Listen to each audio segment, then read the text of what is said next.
This is Trepacer. Welcome to my review, without spoilers, of X-Men Apocalypse. I went to see it yesterday. That's my little ticket stub. Um, of course, if you've seen the trailer, you basically know the concept of this. Oscar Isaac plays Apocalypse. He's supposed to be the world's first mutant, and he's worshipped as a god. And of course, in this movie, he gets reawakened. I guess is a great word to say it. And of course, uh, he awakens to this new world, and he decides, of course, like you see in the trailer, to cleanse the world, okay, and basically start over again with only the strongest surviving, basically, is what he wants to do. Of course, and now you get him, of course, he's always, just like you see in the trailer, I think, always had four protectors that, protect him, okay, and then he basically, you see in the trailer, he recruits four mutants, including Magneto, Storm, Cyclops, and an Angel to be his four horsemen. Okay, now this movie, I enjoyed this movie a lot. Okay, not as much as first Days of Future Past. I think that's the best one. I think that movie was really good. It corrected the timeline, and you got real good performances from Hugh Jackman and Michael Fassbender, and of course, what's his name? I can't remember his name. As Professor X, James McAvoy, of course, as Professor X. You got real good performances in that, and I like that. They had a great opening sequence in the beginning of that movie. Anyway, this movie is, to me, is a mixed bag. There was a lot to love about it, and a lot to not like about it, I guess. And things I liked about it, I liked the introduction of Cyclops in this movie, and I like his interaction with Jean Grey. I thought the actors Sophie Turner and Ty Sheridan did a great job as introducing those pivotal characters, Cyclops and Jean Grey. I thought they did a great job, and I think in this movie he did more than he did in all the previous movies put together, which is really, a shame what they did to him in the previous movie. But I think now they're on the right track, and I look forward to seeing them in future movies. Okay, and I also thought, again, Michael Fassbender did a great job as Magneto, even though you can sort of predict, what was going to happen to him. But that doesn't take away from Michael Fassbender's performance. He just gives his all, and you feel for his character, even though basically you know how his character is going to go.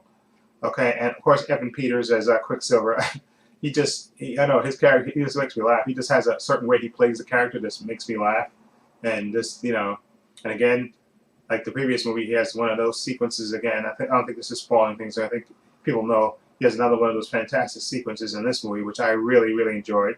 I know a lot of people are saying that's too much, but I enjoyed it a lot. And I think Cody Smith-McPhee, who plays Nightcrawler, Kurt Wagner, I thought he did a decent job as well. He didn't have that many lines, but I thought he was good, and I liked his interaction with Cyclops and Jean Grey, and a little bit with Mystique. Now, as far as Jennifer Lawrence is concerned, I know a lot of people give her crap saying, oh, she don't want to be in the makeup and all that stuff, and she's phoning it in. She's basically playing Katniss in this movie. I didn't find her performance that horrible, okay?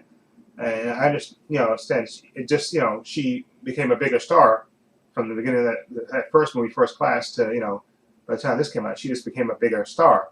That's not her fault, And a lot of people think she's phoning in, oh, she don't want to wear the makeup and all this stuff. But I had no problem with her when she was out of the makeup.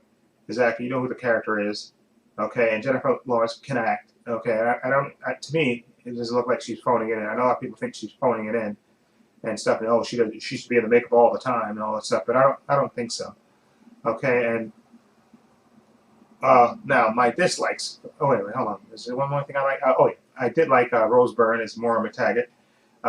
There's a particular scene which I'll get into when I do my spoilers review that I really liked with her and James McAvoy. Anyway,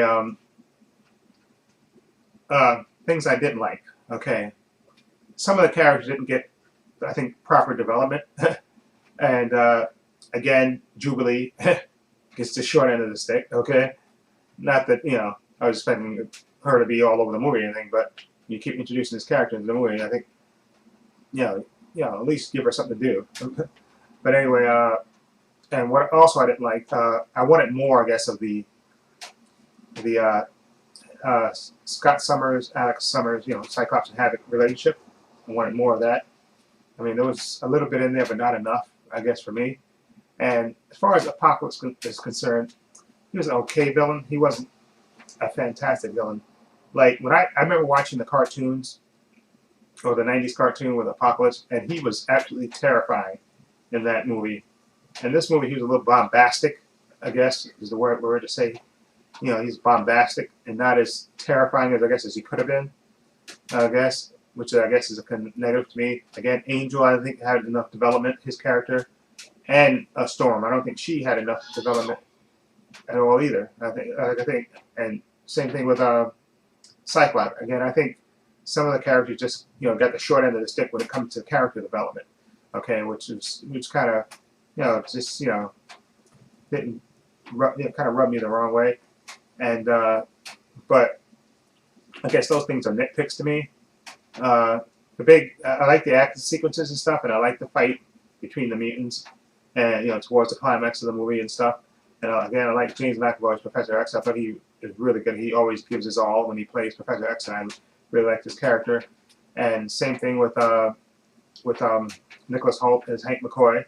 Okay, I like that he's basically Professor X's little, I guess, co-head of the school.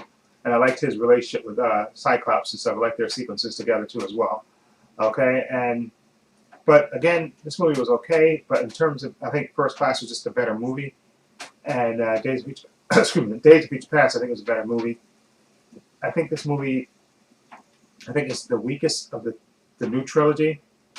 Okay, not that I say I didn't enjoy it. I did enjoy it, and that famous. Well, I'll explain this when I get to the spoilers, but I guess Days of Future Past would be the first one, then First Class, and then this one.